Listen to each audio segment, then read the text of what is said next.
సుమన్ టీవీలో మీ personal and business promotions కోసం కింది నెంబర్కి కాంటాక్ట్ చేయండి.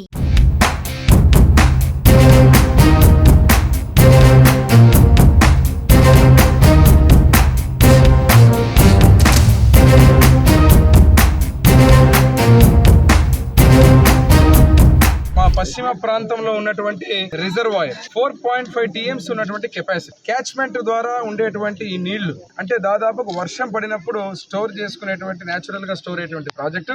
ఈ ప్రాజెక్టు తద్వారా మీరు చూస్తే 4.5 TMs కెపాసిటీ ఉన్న ప్రాజెక్ట్ నుంచి 24,000 చిల్లర ఎకరాలకు సాగునీరు అందించేటువంటి ప్రాజెక్టు. దాదాపు 23 గ్రామాలకు ఈరోజు సాగునీరు అందించేటువంటి ప్రాజెక్ట్. అంతేకాకుండా తాగునీటి అవసరాల కోసం ఇక్కడ ఉన్నటువంటి నీళ్లని 50, 30, 23 గ్రామాలకు తాగునీరు అందించేటువంటి ఈ ప్రాజెక్టు.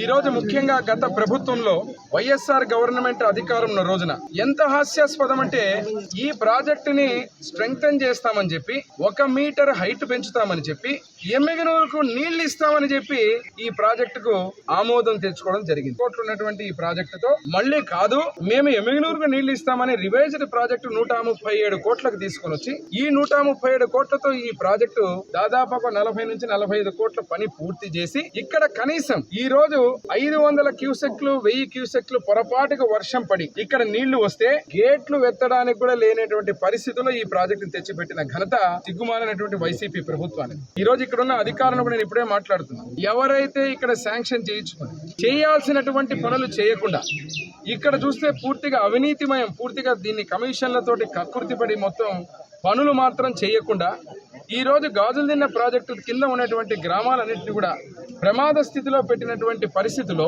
ఇక్కడికి వచ్చి నేను చూస్తా ఉంటే అనిపిస్తా ఉంది ఏం చేశారు 5 సంవత్సరాలు. ఈ 5 సంవత్సరాలు కేవలం అవినీతి కోసం ఈరోజు డబ్బులు దండుకోవడానికి తప్ప ఇంకా వేరే చేసినటువంటి పనులు ఏమీ లేదు. నేను రేపు అసెంబ్లీ ప్రమాణ స్వీకారానికి పోతున్నా. ఏదైతే ఇరిగేషన్ డిపార్ట్మెంట్ ముఖ్యమంత్రి గారి దృష్టికి కూడా తీసుకెళ్తా. దీని మీద ఎవరైతే అధికారులు కానీ గతంలో చేసినటువంటి పనులన్నీ కూడా ఒక ఎంక్వైరీ చేయించి ఇక్కడ ఉన్నటువంటి తప్పుడు తడకలుగా చేసిన ఈ ప్రాజెక్టుకు ఉన్నటువంటి దాని మీద అన్నీ కూడా చర్యలు తీసుకునే విధంగా ముందుకు పోయి ఇప్పుడు తక్షణమే అధికారులు నేను ఆదేశించడం జరిగింది.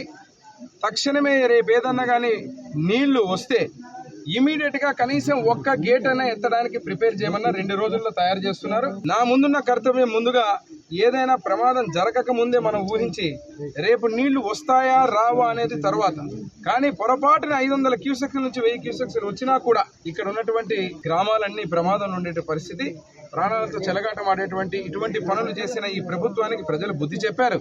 కానీ ప్రజాపాలన ఈరోజు ముఖ్యమంత్రిగా చంద్రబాబు నాయుడు గారు, ఇప్పుడే మా మిత్రులు నిమ్మల రామానాయుడు గారు జనవనరుల శాఖ మంత్రులుగా కూడా వారు ప్రమాణ స్వీకారం చేయడం జరిగింది.